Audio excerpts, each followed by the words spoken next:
Na po tayo. Magandang araw sa atin lahat mga kababayan, saan man panig kayo ng daigdig naron. Dito na naman tayo sa another episode ng ating vlogs, Badong Ratelis po. Pag-uusapan natin ngayon, ito po, no, Chis Escudero po, no, pinakakasuhan si PRRD. Grabe talaga to si Chis. Oh. Antindi mo, Chis. Lapit mo ulo mo, Chis. Lapit nga natin tong camera natin masyadong malayo. Iyan. Okay. Pwede sigurong i-zoom. Pwede naman pala zoom. Okay, pag-usapan din po natin, ito pong isang congressman, lawmaker. O kaya po pagka hindi po sikat, lawmaker lang sinasabi. No? Kawawa naman. Sabi po nitong hindi sikat na congressman na nagngangalang, sino na nga to? Si Bagote. Ano na nga pa ba? Si Representative Rolando Valeriano na taga Maynila rin. Daming taga Maynila. Talunin nyo kaya itong mga congressman na to. Kayong mga taga Maynila, talunin nyo kaya itong mga si Abante, eto si Valeriano, si Chua. Bakit ba galit na galit yung mga taga Maynila kay Pangulong Duterte?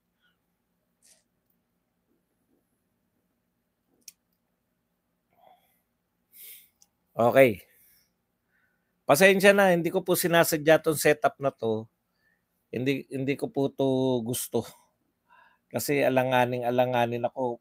Ako na lang mismo yung pinalunod. Iyan, no? Okay. Sabi nito ni Bagote, no, si Valeriano. Valeriano, sumuko ka na, napapaligiran ka na namin. Duterte na tahiron, Norgad. He is a plague. Isa siyang salot. Antindi mo, boy. Yan po mga pag-usapan natin at iba pang balita. Pero bago yan, kung bago ka pa lang dito sa ating channel, mag-subscribe ka na. Dahil ito lang ang tayong channel na may kinikilingan, may pinapanigan, una sa balita, huli sa impormasyon. Kaya ano pang hinihintay nyo? Pindot na. Okay, pag-usapan natin, no? Ano to?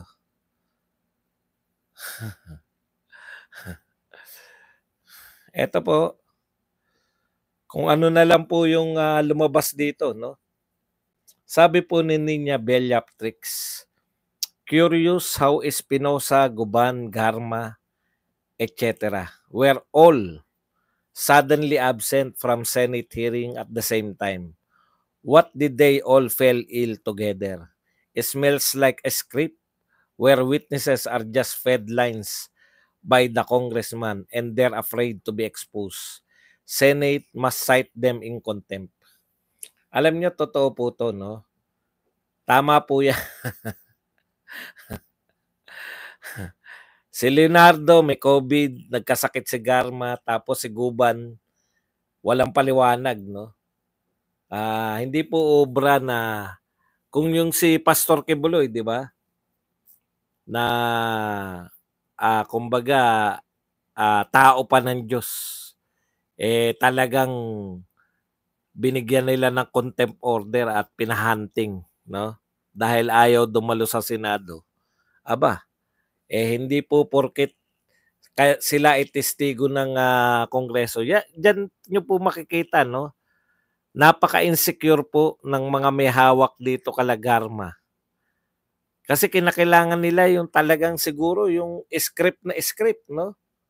Siyempre, hindi natin alam kung ano yung nagaganap diyan. Pero nagkaroon tayo ng idea. Ito ang tatapang pa nito ni Abante tsaka nito ni ni Fernandez, no. Umamin nga kayo. Umamin kayo na kinakausap nyo. Hindi niya po gusto, wala siyang abogado, no. Gusto niyo siyang kausapin in private. Labas sa kanyang abogado, no. Tapos pinatuturo nyo na gusto nyong patotohanan niya. I-corroborate. Kasi hanggat wala pong magko-corroborate sa mga pinagsasabi ni Garma, mananatili pong hearsay yan. Di po ba? Yun po ang gusto nila. Ngayon, mahirap po kasi magsinungaling pag yung taong magtatanong sa'yo, alam yun nangyari. Kaya takot na takot silang makaharap si Bato eh. Hanggang sa ngayon po, gustong-gusto nila na mag-inhibit si Bato. Sabi nga ni Bato, hindi siya mag-inhibit. Dahil pag nag-inhibit siya, parang yun ang pinatotohanan yung sinasabi ng Quadcom. Parang yun ang pinatotohanan yung mga pagsisinungaling nila. Yun po, no? Questionin po natin, sabay-sabay may sakit, sabay-sabay hindi pwedeng dumalo. Tignan po natin kung gaano po katigas ang Senado, no? Kasi sa totoo lang, ang ganda ng propaganda ng mga congressman na tinalo na nila yung mga senador pagdating sa kahusayan. Pero sa isang iglap, no? Isang Duterte lang po ang kinakailangan para muling maibalik yung pag-asa ng mga tao sa Senado. Paalala ko lang po, no? Yan po yung sinasabi natin na kung talagang kayo ay maka-Duterte, pumili po kayo ng mga Duterte candidates. Kasi kung hindi, si either PDP laban o PDP lang po, hindi po, wala na pong laban, PDP or endorsed by the president, by former President Rodrigo Duterte. Ako, ang tingin ko, kung wala kang takot, sabi nga ni Bato, kung ikaw yung magsasabi ng totoo, kahit wala kang, dahil wala ka namang script, ang katotohanan po, pag bali-balik ta rin man, kung magsasabi ka ng totoo, yun ang katotohanan.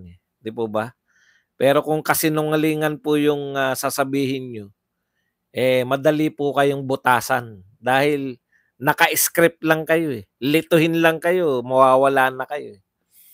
Okay, punta po tayo rito. Ito po ang sinabi netong napakahusay na si Chis Escudero. Hindi na marahil pwedeng sabihin biro pa. Ganyan magsalita yan. Yung mga ano yan, yung mga intonasyon. Senate President Chis Escudero suggested that former President Rodrigo Duterte's testimony before the Senate Blue Ribbon Committee subcommittee could mark a step toward accountability for his actions during the war on drugs, which led to thousands of deaths. Ayan na naman sila, no? Ang pinagkaiba kahapon, lahat ng binitawan niyang salita kahapon ay under oath. Pinanumpahan at sinabi niya na yan ay totoo.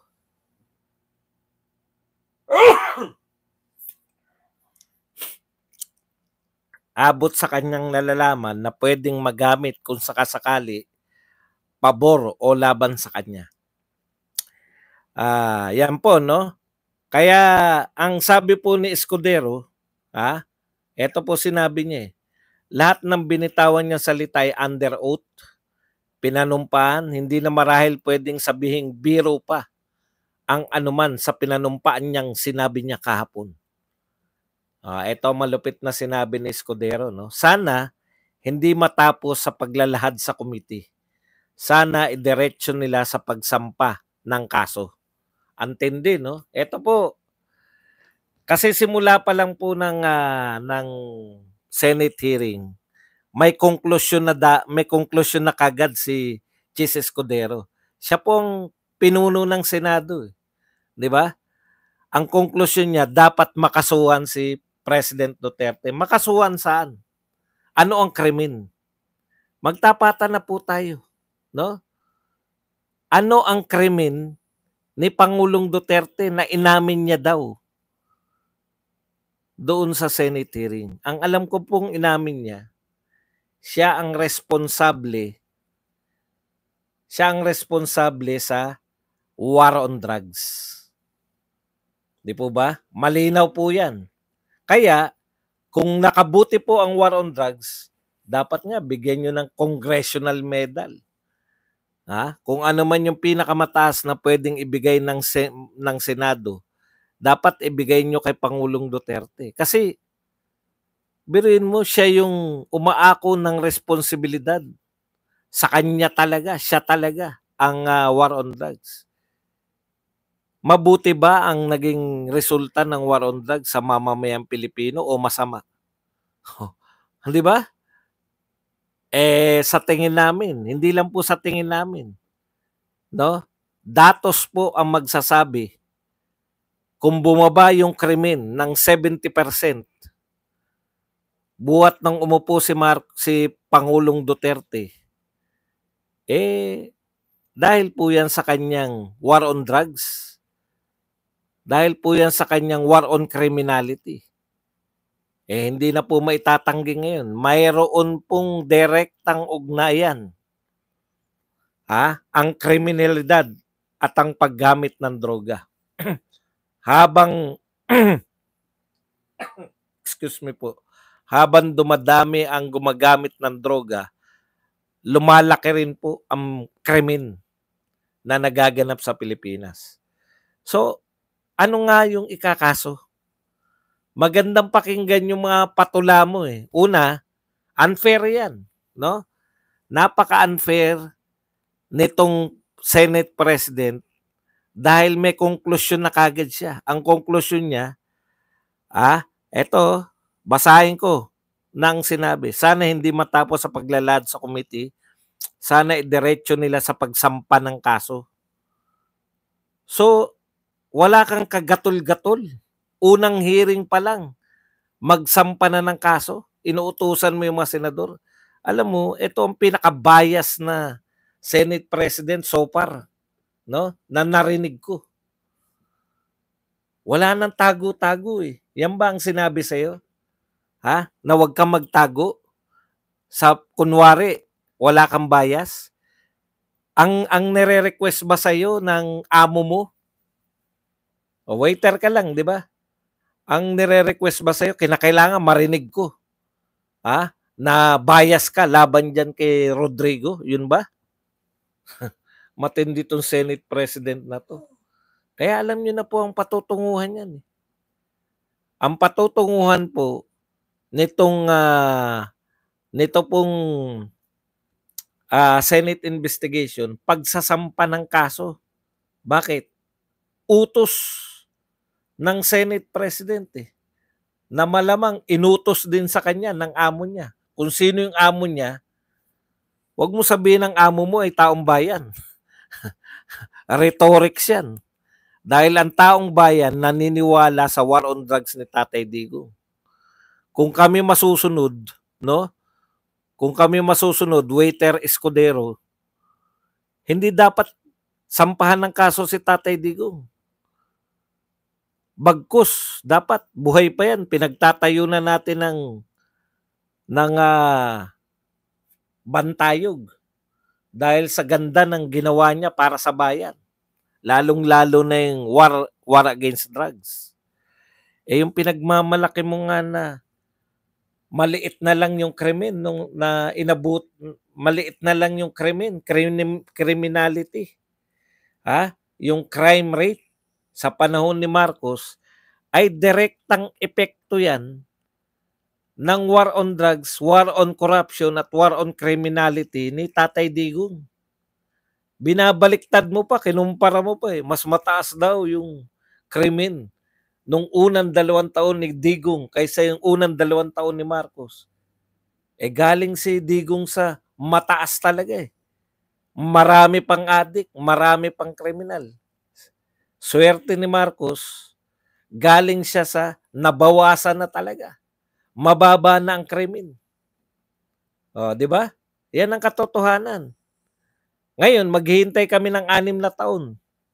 Ngayon pa lang sa mga tao po sa ground, yung mga tao po na nasa komunidad, nagsasabi po sila na naglalabasan na naman yung mga adik. Nagsasabi po sila na bida na naman yung mga adiksyonist. Yung mga adiksyonist na nagtago at nagbagong buhay, balik na naman sa dating gawin ngayon. Kaya asahan nyo, no? Saan ba kukuha ng panggamit yan? Asahan ninyo sa mga susunod na panahon, Ayan po yung direktang epekto naman ng bloodless war on drugs kuno. Wag maghihintay kami. Kung kaya niyong i-sustain yung mababang crime rate. Kasi naniniwala kami na pag dumadami yung mga adiksyones sa daan, no? Dadami rin yung krimen. Balik tayo kay Chis. Ano isasampa mong kaso? Sa mga sinabi. Ano ba sinabi talaga ni Tatay Digong? Inaamin niya na siya yung arkitekto. Inaamin niya na siya yung pasimulo. Inaamin na siya yung pinaka dapat na sa kanyang responsibilidad yung war on drugs. O titignan mo lang nakakaso-kaso yan kung naniniwala ka na ang war on drugs ay masama. Ay syempre, sa tingin ng mga addict, sa tingin ng mga drug lord, sa tingin ng mga pusher, masama ang war on drugs. Di po ba? Pero sa tingin namin, maganda eh. Anong ikakaso mo? Yung pag-amin niya na siya yung talaga yung pangunahing mayroong siya yung main force ng war on drugs? O ikalawa, yung sinasabi niya, umamin na uudyokan nila. Sinabi na ni Panelo yan. Mas believe ako kay Panelo kaysa sa iyo pagdating sa pag-abugas siya. Ano sabi ni Panelo? Pag sinabi mo sa kriminal, sige bumunot ka at nang matigo ka na. May kaso ba yun? Yun yung sinabi ni Tatay Digong. Hikayatin ninyo na manlaban yung mga kriminal. Eto, abogado ang nagsabi, si Panelo. Pag hinikayat mo, sinabi mo sa kriminal, hinikayat mo di ba? Sige, bumunot ka. Madalas natin to nakikita sa mga pelikula eh. Sige, subukan mo bumunot. Sabihin ng pulis. Di ba? Alam nila, may paglalagyan sila once na bumunot eh. Yun yung sinasabi natin. May kaso po ba yun? Wag si Badong magsalita. Hindi naman abogado si Badong. Ayon kay Panelo, walang kaso yan. Binunutan ka eh. Inunahan mo lang eh.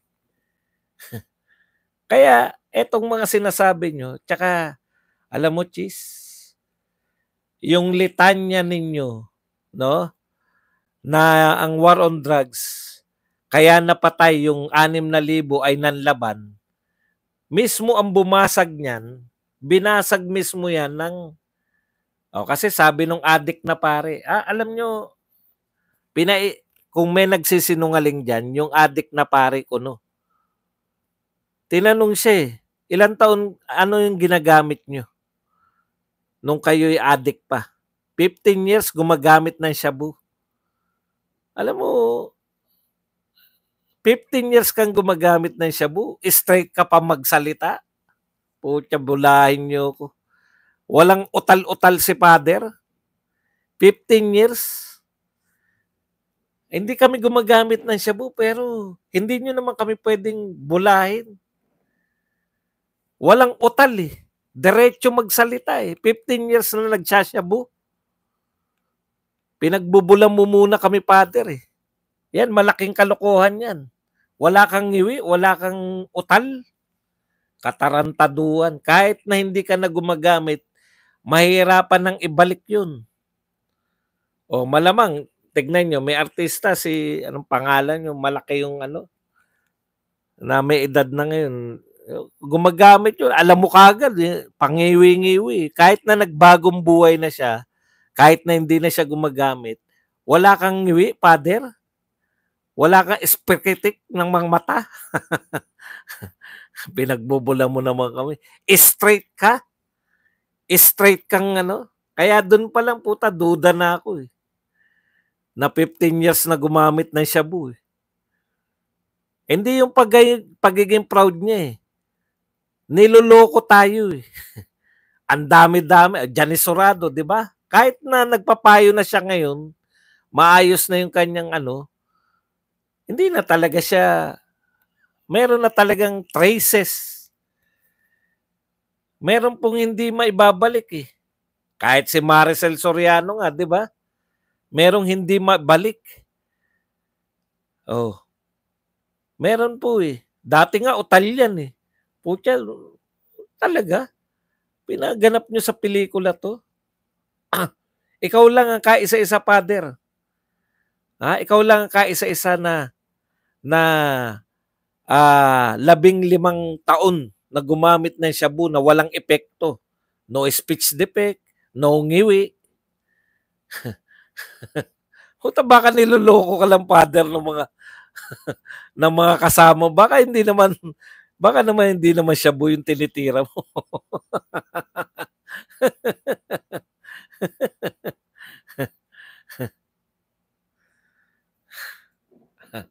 Katipunan Prime. Talaga sigurado ka dyan sa bintang mo, si Baste? Ha? Puta katarantaduhan mo. Alam niyo po, iba po yung lasing. Ito po yan po yung pagkakaiba ng meron po kasi natural eh. Yung pong cocaine natural yan. Galing po yan sa mga halaman eh. 'Di ba? Kaya hindi po magkaiba po yung epekto nung mga synthetic tsaka yung ano. Kaya maraming mayayaman ang ginagamit nila cocaine. Mahirap mong na ano lang yung utak nila, unti-unti lang. Pero yung mga physical, hindi mo mapapansin eh. Sa katagalan na lang. Okay. Balikan natin 'yon. Tignan mo, Father. Kayo, kasi si Father hanggang ngayon naghanap ng 6,000. Nabasa ko lang uli, nakalimutan nating i-specify 'to eh. Dapat daw 6,000 rin. Kasi 6,000 raw yung namatay. Nasaan daw yung 6,000 baril ng mga nanlaban? Alam mo, Father, wala naman nagsabi ng mga namatay ay nanlaban lahat eh. 'Di ba? Yung namatay na mga AJK, yung mga namatay sa droga, hindi po lahat yan nanlaban, no? Marami diyan, yun na lang, testigo nyo na, si Cristina Gonzales. Kaisa-isa pong totoong testigo. Testigo ba yan si Father? Puta, pinagbubulan mo naman kami, Father. Wala ka namang kamag-anak na baril o biktima. Testigo ba si Jokno? Jokno kay. Yung tatay mo talagang magaling na senador eh. Sasabihin mo, biktima ka? Kayo Father at kayo Jokno, pati yung chewin daw ni Kian, mga taga-kalap to ng mga impormasyon sa mga biktima ko no. Tapos gagawan nila ng mga krokes-krokes. Masama na si Duterte. Pero barado si ano eh. Barado si Shell Jokno eh. Dahil sinabihan siya, straight from the horse's mouth. Yari ka. Puta. Mula raw sabi ni Dilima eh, mula raw sa bibig ng kabayo. Nalungkot na lang si Sheldok no eh. Ang ine-expect ko, ngipin ko yung patatamaan nila. Sarili kong kakampi, sinabihan ako ng mukha kong kabayo. Okay. Hindi. Actually, barado siya kay Gamboa eh. Marunong pa kayo sa mga pulis. No? Sa pag-intindi. Biruin nyo, ininterpret nyo yung utos ni Bato nang ibig sabihin na neutralize ay patayin. Puta di lahat po yan. Alam nyo po bang milyon na sumuko sa tokhang? Kung ang utos po ay neutralize ay patayin, may 1,000,000 sana tayo at least na namatay. Hindi po nila pwedeng ipaliwanag na ganun yun. Neutralize nga, kaya nga kinakatok ka eh. Tok-tok, magbabago ka ba o hindi? Kung gusto mo magbago, lika mag-seminar tayo. Ipapakita namin sa inyo kung saan kayo mahuhulog na bangin pag hindi kayo biro lang po. Isa-seminar namin kayo. Yun po, neutralization yun. Di ba? Pinagbago nyo eh. Hindi na sila salot ngayon. Okay. Ano po ang ikakaso mo uli? Quezzo Escudero. Kasi ngayon lang ako nakakita na ang pinagtatanggol, dalawa pong karapatan yung nakasalang dito eh. Karapatang mabuhay ng mga drug lords, drug pusher, drug addict versus karapatang mamuhay ng tahimik ng mga pangkaraniwang mamamayan. Hindi po absolute ang mga karapatan, no? Kung ikaw, sabi nga, kung ikaw ay salot ka na sa lipunan, mas importanteng pangalagaan yung karapatan ng mga sumusunod sa batas. Unahin pa yung karapatan ng mga kriminal, ng mga drug lords. Tignan nyo nga, sabi ni Kring Kring, pusher po kami. Ang pumatay po sa asawa ko, namatay ba sila sinabi ba ni Kring Kring na namatay sila nanlaban yung asawa niya? O sinalvage yung asawa niya, pinalabas na nanlaban? Hindi. Ang sinabi, pinatay siya nung pulis na kinukuhanan nila ng droga. Ba't hindi yun ang imbestigahan nyo? Yun yung nakakalimutan nating aspeto ng war on drugs eh. No, hindi lang po ito mga nanlaban. Yung ginawa po ni Tatay Digong, pinakaban niya tong mga sindikato para sila mismo yung maglinis ng kanilang hanay. Ano ba yung nakuha natin sa kwento ni Cristina Gonzales? Pusher sila, yung binibenta nila galing sa pulis. Nung uupo na si Digong, tinumba na yung asawa niya para malinis. Yun ang isang mukha ng war on drugs. Iba naman yung mga nanlaban talaga. At marami po yung sumuko, milyon. Ano po ikakaso nyo? Ikakaso nyo na may namatay na mga drug lords? Kung nanlaban mainit sila sa drug lord eh. Bakit kayo? Yun ang hindi ko maintindihan rin hanggang sa kasalukuyan. Kasi in any other society, hindi nagngangalang Pilipinas, putya kapuri-puri yun. Pero sa Pilipinas lang po, nag-iiyakan ng mga congressman at ang Senate President sa pagkamatay ng mga drug lords. Sabihin nyo, sinabi ba namin? Hindi nyo nga sinabi. Pero yan ang pinahihiwatig ninyo. Okay. Punta po tayo sa iba pa. Ito na si Bagote. Ito pong si Valeriano. Dalawa po yung nito hinirit nito ni Valeriano.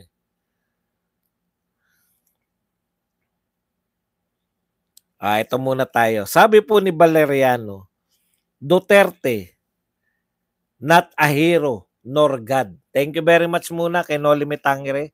Iba kasi yung neutralize niya in military operations sa police works to overcome the resistance in the process of arrest. Mali pala ako. Hindi pala kasama yung tokhang doon. Yung resistance pala. No? Tama. Thank you for correction. Noli Me Tangere. Okay. Dito tayo kay Valeriano. Kilala nyo na to, di ba? Ito yung nag-privilege speech na naging basehan. Kaya scripted eh. Nag-privilege speech siya na naging basehan para imbestigahan nila ulit si BP Sara sa confidential fund. Yan yun, yung bagutilyo. Okay, kayo nga mga taga Maynila, mamili nga kayo ng mga congressman nyo. Gusto nyo ba yan? Sikat yung mga congressman nyo dito? National level? Na binabanatan yung mga Duterte? Aba, okay.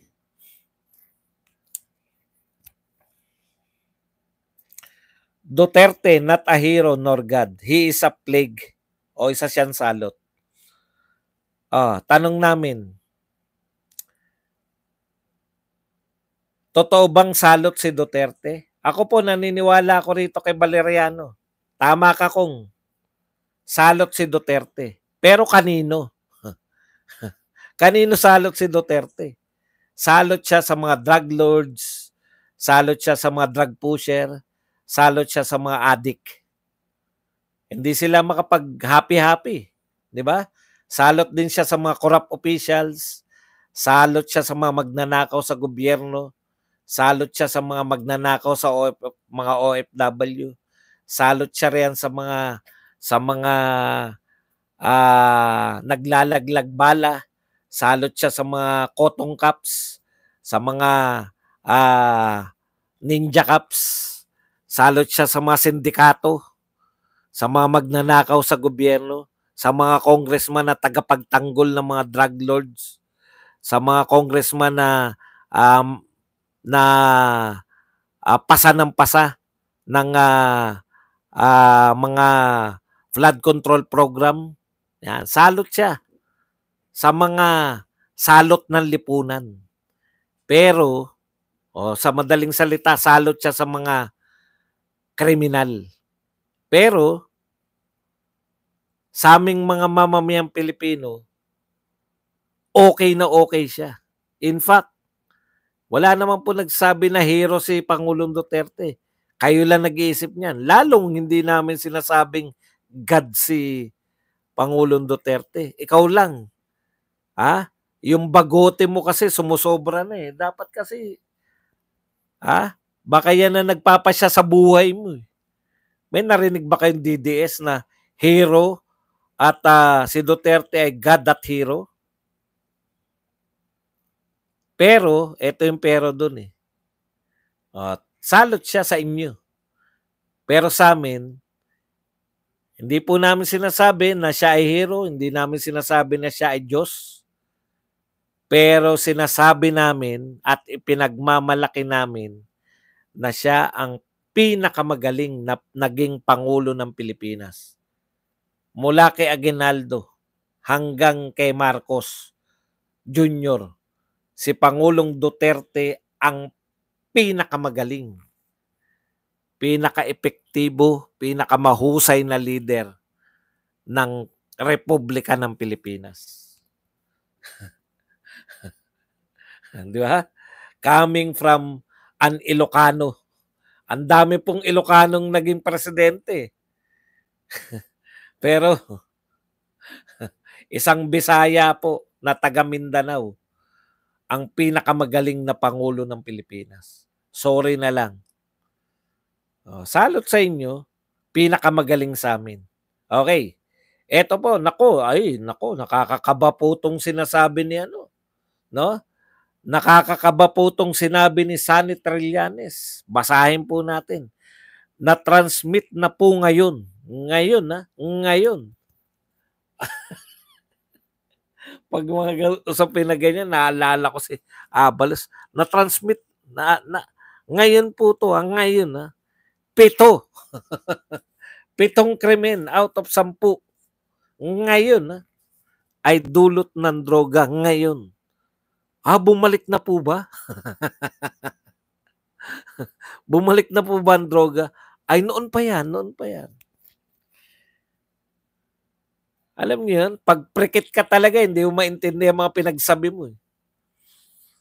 Basahin natin to sinabi ni Trillanes. Na-transmit na po ngayon sa ICC ang transcript ng Senate hearing kung saan maraming inamin tungkol sa AJK. The pertinent Quadcom transcripts were transmitted early on and all were duly received.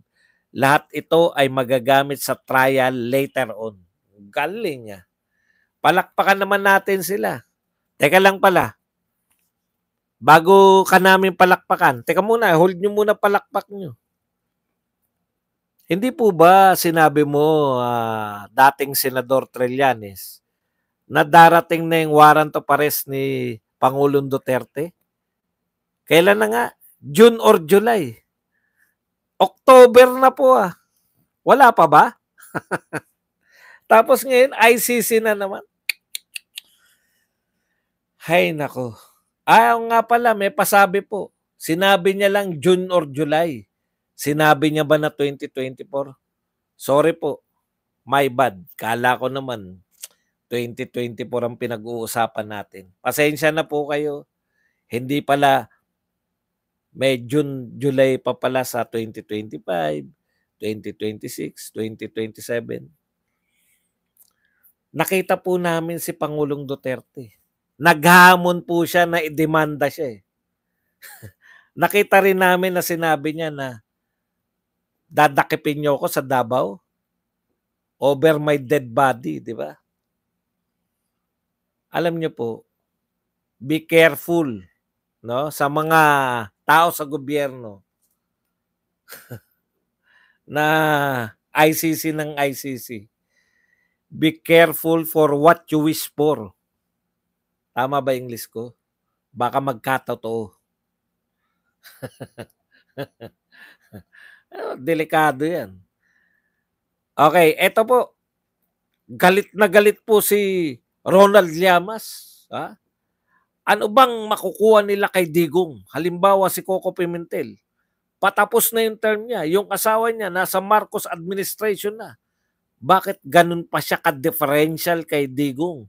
Pagkatapos siyang babuyin, pagkatapos siyang muntik matalo, alam niya nilaglag siya, tapos ganun pa yung asta niya. Medyo umiinit ang ulo ko. Sabi ni Ronald Llamas, wala kaming pakialam kahit magalit ka, magwala ka. Ang isa pang tanong, Ronald Llamas, may bilang ka ba? Wala ka namang bilang eh. Aba, bumalik na naman. Ha? Si Rolando Valeriano uli. Okay, eto po. Sa reaction niya doon sa sinabi ni Pangulong Duterte na, bakit hindi, nagtataka ko hanggang ngayon, wala pa akong kaso eh. Ito po sabi ni Bagote, there are no pending criminal cases against the former president, but he does have pending charges before the International Criminal Court. Ang galing mo, Congressman. Those ICC charges will have to face first. It will take while for either the DOJ or Ombudsman to file criminal charges. Umamin na siya na matatagalan pa raw bago magsampa ng kaso sa DOJ at Ombudsman. Di ba? Kaya mauna raw yung ICC. Nangangatwirang ka pa kung ha. Alika nga rito. Lapit mo yung bagote mo at medyo hahagurin. Hahagurin lang natin ng konti. Ha? He will be turned over to the Interpol. Galing naman ni Kong. Which implements arrest orders of the ICC. Antindi mo ko nga. Interpol pala ang nag-implement ng orders ng ICC. Research ka din muna, boss. Boss Congressman. Ang katotohanan po, hindi po tayo miyembro ng ICC. Ha? Ang katotohanan po, ha? Ikaw ba, congressman ka ba ng ICC? Kasi hindi kami miyembro ng ICC. Yung Pilipinas, hindi miyembro ng ICC. Mambabatas kayo, hindi nyo alam. Kawawa naman ang bayan natin. Yan lang po ang ating topic. Ngayon po, pwede na kayong magtanong, pwede na po kayong magbigay ng reaksyon. At higit sa lahat, pwede po kayong magpakape. Iyan. Okay, Ruru, coach naman pala ng Quadcom.